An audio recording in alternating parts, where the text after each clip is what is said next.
On y va, grand 2. Non, je suis là. Grand 2. Voilà. Exemple de filtre linéaire passif. Exemple de filtre linéaire passif. Voilà. Ici. Donc, deuxième temps de ce chapitre, après avoir vu toutes les définitions relatives au quadripole, aux fonctions de transfert, aux gains linéaires, aux gains en décibels, on va le mettre en application dans 4 exemples. Et dans ces 4 exemples, j'ai rempli ici la démarche. Quel est le but de la démarche? C'est-à-dire qu'à chaque fois, dans les questions de cours de la rentrée, on va vous noter explicitement ce qu'on attend de vous dans les questions de cours. Et premier temps, ce qu'on fera à chaque fois, c'est qu'on va déterminer, ici, on va déterminer sans calcul, donc déterminer sans calcul la nature du filtre étudié. Voilà. Donc premier temps, à chaque fois, mais rassurez-vous, ça sera noté dans la question de cours. Premier temps, déterminer sans calcul. Je souligne le fait qu'on est ici une étude sans calcul, donc déterminer la nature du filtre, d'accord, étudié. Premier temps. Deuxième temps, on l'a vu, on va établir la fonction de transfert, mais sous forme canonique. Donc on va introduire une variable ici adimensionnée, comme dans le chapitre précédent, x égale oméga sur oméga 0. Donc deuxième temps, établir la fonction de transfert canonique, établir la fonction de transfert ici canonique. Alors pour nous dans ce chapitre, la fonction de transfert canonique, vous voyez, je l'ai posée comme étant égale h bar, fonction valeur complexe, h bar de jx. D'accord? Alors le x, c'est le même que dans le chapitre précédent, c'est la pulsation ici réduite, x égale oméga sur oméga 0. D'accord? Donc on verra ce que représente oméga 0 ici pour le filtre. Ici, donc fonction de transfert, ici, du quadripole. Ici, quadripole. Pareil, très important, ce quadripole doit être étudié en sortie ouverte. Très important, on insiste sur le fait que ce quadripole est étudié en sortie ouverte, tel que IS égale à 0. Donc, deuxième étape, on établit la fonction de transfert sous forme canonique. Troisième étape, déterminer ici là où les pulsations de coupure. Voilà. Donc déterminer ici là où les pulsations ici de coupure, entre parenthèses. Donc si on a là où les pulsations de coupure, on a également la bande passante. Donc pulsation de coupure et également bande passante. Voilà. Voilà, déjà. Et dernier temps, comme je vous l'ai dit, on va ensuite tracer les diagrammes de Bode qu'on qualifie d'asymptotiques et réels. Donc on va tracer ensuite les diagrammes de Bode. Alors je mets les diagrammes de Bode, on verra ici. Donc les diagrammes de Bode. Alors diagrammes de Bode, rappelez-vous, ils sont relatifs au gain en décibels, GdB, et au déphasage. Donc diagramme de Bode ici, directement. D'accord, on verra ensuite ce qu'il en est concrètement. On y va, premier filtre étudié. Premier temps, on va étudier tout simplement un filtre passe-bas d'ordre 1. Donc étude, voilà, du filtre, étude du filtre passe-bas d'ordre 1. Passe-bas d'ordre 1. Voilà. Donc, étude du filtre passe-bas d'ordre 1. Et là, je vais vous proposer deux exemples de quadripoles qui vont réaliser une telle fonction. Donc, deux quadripoles qui sont en fait des filtres passe-bas d'ordre 1. Donc, premier temps, exemple de quadripole. Donc, exemple de quadripole qui réalise une opération de filtrage passe-bas. Alors, il y en a un qu'on va étudier en cours, l'autre sera étudié en TD. Celui qu'on va étudier en cours, ça sera le quadripole RC, que vous connaissez, d'accord? À savoir, on aura une résistance R, ici, voilà, en série avec un condensateur de capacité C, voilà. Le tout, évidemment, étudié en sortie ouverte. Donc on précise bien, ici, le fait que le courant de sortie est égal à 0. Donc on a IS égal à 0, comme ceci. On a une opération de filtrage, d'accord? Donc on a une tension d'entrée, UE, d'accord? Et ici, vous voyez que la sortie, forcément, la tension de sortie sera prise au banc du condensateur de capacité C. Donc ici, on aura US de T. Donc là, on a un quadripôle RC. Donc je mets un titre en dessous. On a un quadripôle RC étudié ici en sortie ouverte. Donc quadripôle RC étudié en sortie ouverte. Alors ça, c'est l'exemple du cours. D'accord? L'exemple classique. Donc ça, c'est ici cet exemple sera étudié en cours. Donc là, quadripôle RC. Il y en a un deuxième quadripôle, qui constitue le filtre passe-bas, c'est l'association série d'une bobine et d'une résistance. Donc si on associe ici bobine idéale d'inductance L en série avec une résistance, ici R, voilà. Donc pareil, étudié en sortie ouverte, donc IS égale à 0. Donc on a une tension d'entrée UE, une tension de sortie US, d'accord, comme ceci. Et là, on a un quadripôle LR. Alors, je prends les dipôles dans l'ordre. Alors, ce sont des dipôles linéaires passifs, d'accord. Donc là, le quadripôle RC. Ici, j'ai un quadripôle LR. Étudié, pareil, en sortie ouverte. Donc, on a un quadripôle, ici, LR. D'accord, LR, j'ai dit. D'accord, étudié ici en sortie ouverte. Donc quadripôle LR ici, étudié en sortie ouverte. Voilà. Alors lui sera étudié en TD. Donc lui sera étudié en TD. D'accord. Ou bien ce qu'on appelle en exo de colle, facile. D'accord, exercice de colle, étude d'un filtre ici passe-bas, constitué d'une bobine idéale, d'inductance L, en série. On est bien en série, hein. Le courant ici, le courant de sortie est nul, donc le courant principal traverse la bobine, puis traverse R. D'accord? Voilà. Bon. Donc ça, ce sont des exemples de quadripôle. Ça permet de positionner le problème. Je sais que ce filtre-là à gauche, ce quadripôle à gauche. Maintenant, on va attaquer la première question, première item. Déterminer sans calcul la nature du filtre étudié. Alors, ce sera toujours la même chose. Vous allez vous placer en basse fréquence et en haute fréquence. Donc, on va se placer en notation complexe. Et l'avantage, c'est qu'on a avec RLC, surtout avec condensateur et bobine, on a deux dipôles linéaires passifs dont l'impédance complexe dépend de la pulsation oméga. C'est-à-dire qu'en fait, ici, pour R et C, on va juste rappeler ici le comportement séquentiel du condensateur. On va rappeler que le condensateur en basse fréquence est équivalent à un interrupteur ouvert. Le condensateur en haute fréquence, ici, est équivalent à un interrupteur fermé. Et on va chaque fois donner le schéma électrique équivalent en basse fréquence et en haute fréquence. Donc là, deuxième temps, petit b, ici, je vais mettre ici, voilà. Ça sera ce que j'appelle l'étude, ici, du filtre en haute et en basse fréquence. C'est comportement asymptotique du filtre. Donc petit b, comportement ici asymptotique. Comportement asymptotique du quadripôle. Donc c'est une étude en basse et haute fréquence. Et cette étude doit nous permettre de déterminer la nature du filtre. Je vous rappelle que là, je vous donne dans le titre. Je dis voilà, c'est un filtre passe-bas, mais cette étude doit permettre ici de conclure sur la nature du filtre. D'accord?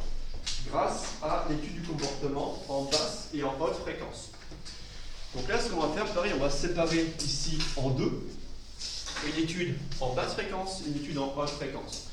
Donc là, j'espère que ceux qui sont en licence verront. Je sépare ici en deux.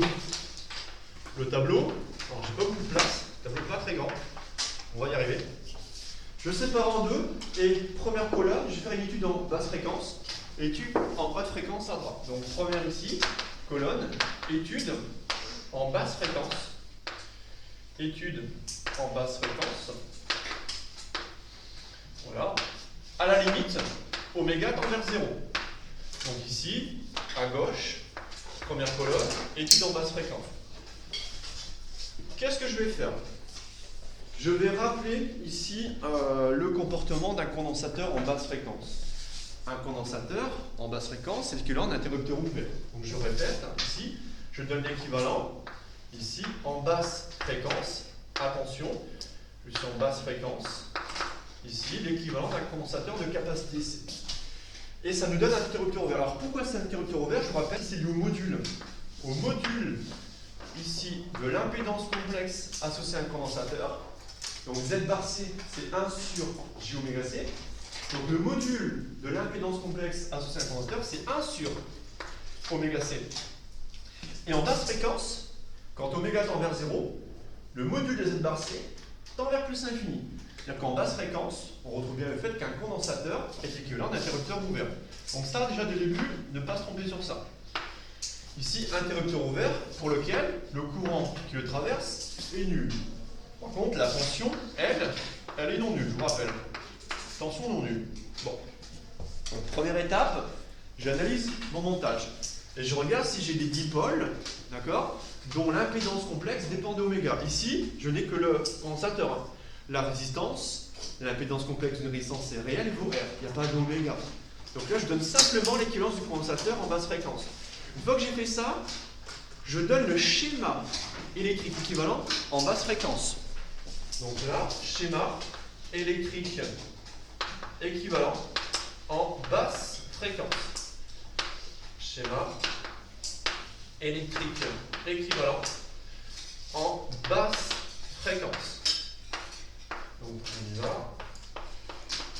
Qu'est-ce que l'on fait? On prend ce montage-là en notation complexe, donc en régime sinusal forcé à la puissance oméga, où je remplace le condensateur par l'interrupteur ouvert. Le but de cette étude, je vous rappelle, c'est déterminer sans calcul la nature du filtre. C'est un passe bas, passe haut, passe bande, trajectoire de bande. Donc ce que je fais simplement, je reprends ça ici. Donc attention, hein, j'ai Z bar, ici Z bar R. Voilà, impédance complexe associée à la résistance.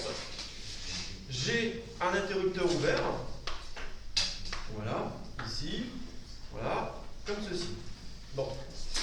Je passe en notation complexe. Donc j'ai un signal d'entrée complexe, U, E bar. J'ai la sortie. Alors la sortie est toujours ici. D'accord? La sortie est ici, au bord de l'interrupteur ouvert. Donc j'aurai U, S bar. Je suis toujours en sortie ouverte. Donc le courant de sortie est toujours nul. Donc j'aurai IS bar égale à 0. Voilà. Maintenant, pour déterminer la nature du filtre, il faut une information sur la tension de sortie. En basse fréquence, il faut une information sur la tension de sortie complexe. À savoir, ici, est-ce qu'elle est égale à 0 ou est-ce qu'elle est différente de 0? Et ensuite, on va comparer cette tension de sortie en basse sur haute fréquence. On aura la nature du filtre. Donc là, je vais rechercher une information sur la tension de sortie en basse fréquence. Donc je vous attends. Tout le monde soit ici au même niveau. Donc ça, vous voyez, je reprends le schéma du montage en basse fréquence où je remplace simplement le condensateur par un interrupteur ouvert. Qu'est-ce que je vais faire? Je vais rajouter les informations ici liées à cette étude. En effet, si l'interrupteur est ouvert, ici, aucun courant ne le traverse. Donc là, j'ajoute une flèche me disant que j'ai un courant nul. Donc là, cette flèche que je rajoute là, c'est une flèche de courant nul. Donc je rajoute un courant nul ici. Sauf que, vous voyez, on va remonter. Si j'ai un courant nul traversant l'interrupteur ouvert, si j'ai un courant nul de sortie, forcément le courant en amont, forcément, sera nul. Je répète, le courant nul traverse l'interrupteur ouvert, j'ai un courant de sortie qui est nul, donc forcément le courant en amont également sera nul. Or, ce courant traverse une résistance d'impédance complexe Z bar R. Donc si le courant traversant la sens est nul, la tension aux bandes de R en convention récepteur U égale RI, enfin U bar égale Z bar I bar, et si le courant est nul, la tension N également est nulle. Donc là, que vaut la tension de sortie? Donc là, il faut compléter le schéma, aller jusqu'au bout, flécher toutes les tensions, tous les courants pour avoir une information sur US bar. Et surtout, ne dites pas que US bar égale à 0. Ne dites pas que US bar est 0, Jules, d'accord, hein. D'accord, Jules, bien Jules. Jules nous dit surtout ne pas dire que US bar égale à 0. En effet, pour avoir une information sur la tension de sortie, une loi d'émail. Faites une loi d'émail. Là, il est évident, j'espère que vous le voyez, que si vous faites UE bar égale 0 plus US bar égale UE bar.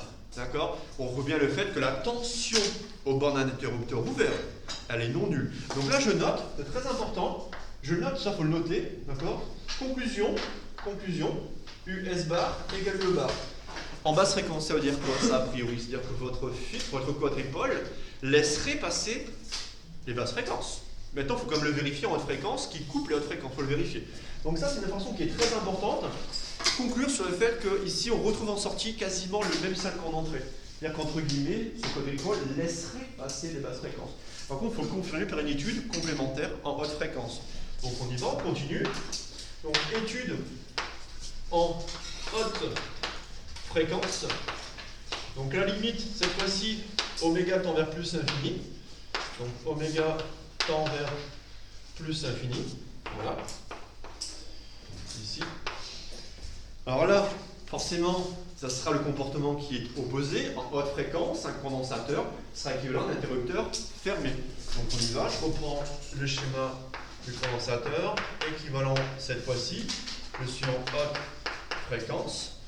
Un interrupteur fermé. Interrupteur fermé pour lequel la tension à ses bornes est nulle. Donc là, il y a une tension nulle, alors que le courant I sera non nul. Alors pareil pour les mêmes arguments. En haute fréquence, le module de l'impédance complexe associée au condensateur, si oméga tend vers plus infini, forcément, le module tend vers 0. D'accord? Voilà. Une fois que j'ai ça, pareil, je peux rappeler le module de Z bar C, c'est 1 sur oméga C. 1 sur oméga C qui tend vers 0 lorsque oméga tend vers plus infini. Une fois que j'ai ça, je donne le schéma électrique équivalent en haute fréquence.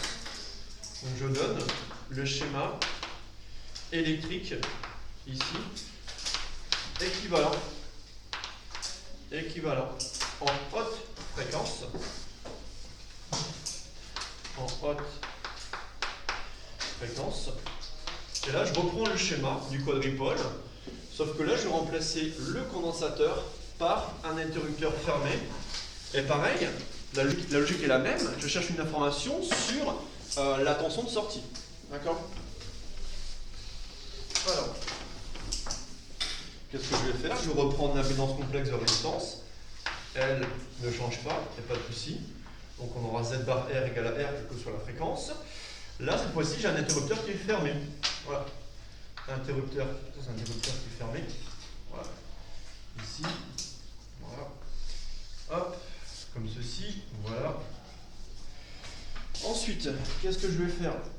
Je vais rappeler le fait que le filtre est étudié en sortie ouverte. Batterie faible. D'accord, 10%. Bon, ça devrait aller.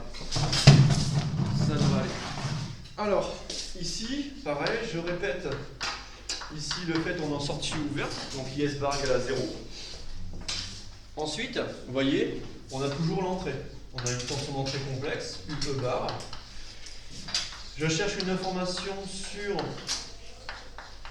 la tension de sortie complexe. D'accord? Bon. Alors là, pareil, alors je peux flécher le courant. J'aurai un courant principal, vous voyez, il sera ici. I bar, I bar. Ce courant non nul, en effet, l'interrupteur est fermé, donc le courant non nul. Par contre, je cherche une information, je vais demander à Alice, ici présente, Alice. Regarde, la tension US bar est au bord de l'interrupteur fermé. Elle est nulle, voilà. Là, il n'y a même pas besoin de réfléchir. Si US bar est au bord d'un interrupteur fermé, US bar est égal à 0. Voilà. Conclusion. Je compare le comportement du quadripole en basse fréquence et en haute fréquence. C'est-à-dire que la tension de sortie s'annule en haute fréquence. Alors que la tension ici d'entrée, ici US bar, est égale à UE bar en basse fréquence. Conclusion, le quadripole étudié est un filtre passe bas. Donc je note la conclusion en haut, ici, donc conclusion de cette étude, d'accord? Donc vous aurez toujours à faire ça, ça vous le ferez assez rapidement, rassurez-vous. Le quadripôle étudié. Le quadripôle ici, RC, est un filtre passe-bas. Voilà. Est un filtre passe-bas. Et vous voyez là, on a déterminé la nature du filtre sans aucun calcul. On n'a posé aucun calcul. On a simplement fait des schémas électriques équivalents en basse et haute fréquence. D'accord? Voilà. Là, c'est toujours la première question. D'accord? Deuxième question, on va s'arrêter là pour ici ce matin sur ce point. Donc on va retrouver, vous voyez, on va la fonction de transfert ici en sortie ouverte. Donc petit c, fonction de transfert canonique. Petit c, fonction de transfert ici canonique. Alors c'est juste la mise sous forme canonique, voilà, qui sera légèrement différent. Alors, bon, pareil, la méthode vous la connaissez, il faut établir un diviseur de tension. Voilà, on l'a directement, il n'y a même pas besoin d'associer des impédances. On a deux impédances complexes tracées par le même courant, on va utiliser un diviseur de tension. Donc la méthode universelle, on la reprend. Donc là, on va comme refaire le schéma en RSF. Donc on aura une impédance complexe associée à la résistance, Z bar R, suivie d'une impédance complexe associée au condensateur, Z bar C. Voilà. Et ici, je rappelle le fait, effectivement, on est en sortie ouverte. Donc IS bar égale à 0. La tension d'entrée, UE bar, elle est ici. La tension de sortie du quadripôle est prise aux bornes du condensateur. Donc US bar. J'ai un courant complexe I bar ici. Et je cherche la fonction de transfert qui est le rapport des signaux complexes de sortie sur entrée. H bar de J oméga, c'est US bar sur UE bar. Et là, qu'est-ce que l'on a? Ben, on a directement, on l'a, diviseur de tension, on l'a. Donc là, ce qu'on fait directement, diviseur de tension. Diviseur de tension. Sauf qu'ici, on est en régime sinusoïdal forcé. D'accord? Donc diviseur de tension en régime sinusoïdal forcé. Donc comme tout à l'heure, on reprend la tension de sortie complexe, US bar, est une fraction de la tension d'entrée complexe, UE bar. La tension de sortie, je la prends en borne du condensateur, de capacité Z bar C, donc divisé par Z bar C plus Z bar R. Qu'est-ce que l'on fait ensuite dans la deuxième étape? Ben, on va faire apparaître les amplitudes complexes. Donc je vais remplacer ici, je répète une fois, je mets en légende pour vous, ça ce sont des signaux complexes. Donc on a bien ici une équation entre des signaux complexes, entrée et sortie. Et dans la deuxième étape, je vais donner la relation entre les amplitudes ici complexes. Donc je rappelais qu'un signal complexe, c'est une amplitude complexe exponentielle j oméga t. Voilà, un certain rapport, que je vais modifier d'ailleurs.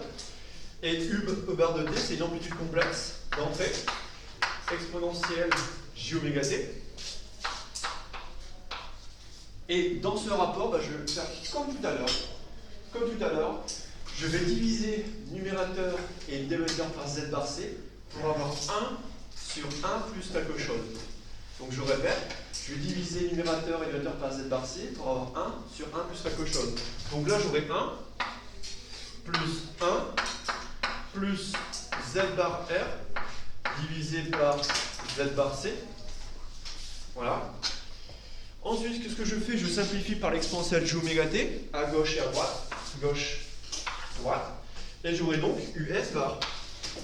Et là, je raisonne sur l'amplitude complexe en sortie du quadripôle.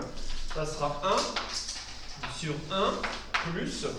Alors là, pareil, vous voyez, on va diviser par Z bar C. On va diviser par 1 sur j oméga c. Ça revient multiplié par j oméga c. Donc 1 plus j oméga RC fois UE bar. Voilà. Donc ça, je vais passer. Une fois que l'on a ça, voilà, par définition de la fonction de transfert, donc par définition de h bar de j oméga, on y va. Donc par définition de la fonction de transfert, h bar de j oméga, en fonction de transfert. Voilà. On y va. H bar de j oméga. C'est le rapport ici de deux amplitudes complexes. Amplitude complexe de sortie sur amplitude complexe d'entrée. Bon, je rappelle là, on raisonne sur les amplitudes complexes. Voilà. Et ici, ça va donner quoi?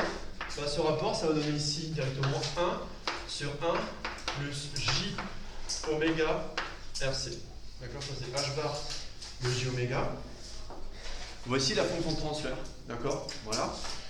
Alors, on remarque qu'on a un polynôme d'ordre 1. D'accord? Donc on a un polynôme d'ordre 1 en j oméga. Ça implique qu'on a un filtre d'ordre 1. D'accord? On a un filtre d'ordre 1.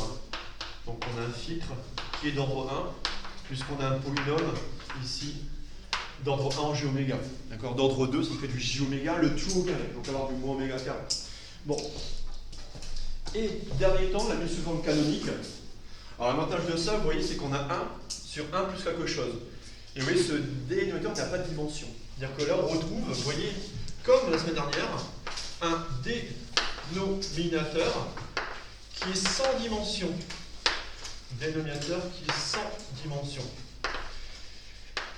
Et ça, si je fais un dénominateur qui est sans dimension, est-ce que tout le monde voit que si j'ai 1 plus j oméga RC, forcément, ici j'ai oméga, ce qui est la puissance de forçage, le terme en RC, forcément. Déjà ? Ça a coupé ? Ah, c'est éteint ? On va dire que c'est éteint. Ils suivront sur les 5 minutes, ils suivront sur la chaîne. Oui, c'est même pas 2 minutes, là j'ai fini. J'ai fini. C'est-à-dire que là, ce que l'on fait, on va poser, en masse, c'est pas plus longtemps. On pose ici directement oméga 0 égale 1 sur RC. D'accord? Alors pourquoi on pose oméga 0 égale 1 sur RC? Vous voyez, ça n'a pas de dénominateur qui est sans dimension. C'est-à-dire que là, on a oméga fois quelque chose, et ce produit RC doit forcément être homogène à l'inverse d'une pulsation. C'est-à-dire que oméga 0, c'est 1 sur RC. Si je fais ça, je peux ensuite poser x égale oméga sur oméga 0. Donc je pose x égale oméga sur oméga 0. Et là, bah, j'ai fini. Oui, j'ai fini. Donc je vais pas. D'accord? Ça permet de passer d'une notation h bar de j oméga en h bar de jx. Donc d'où la forme canonique. D'où la forme canonique. Voilà. Ici, de la fonction de transfert, h bar de jx. Donc la forme canonique de la fonction ici de transfert, ici, h bar de jx. Donc h bar de jx. Alors ça sera 1 sur 1 plus j. Et en fait, ce terme-là, alors je peux réécrire ici si vous voulez. Voilà, une étape supplémentaire. En fait, h bar de j oméga, ça sera 1 sur 1 plus j. En fait, voilà. Là, j'ai oméga sur oméga 0. Alors qu'en fait, je pose que RC, c'est 1 sur oméga 0. Vous voyez? Donc je pose RC égale 1 sur oméga 0. Donc là, j'ai oméga sur oméga 0. Donc là, j'ai x. 1 plus jx. Voilà. Pour la mise sous forme canonique de la fonction de transfert. D'accord? Voilà pour moi aujourd'hui. Donc ceux qui étaient à distance, pour regarder ça couper, il y aura juste cette fin là à reprendre. Il n'y en a même pas pour 40 secondes.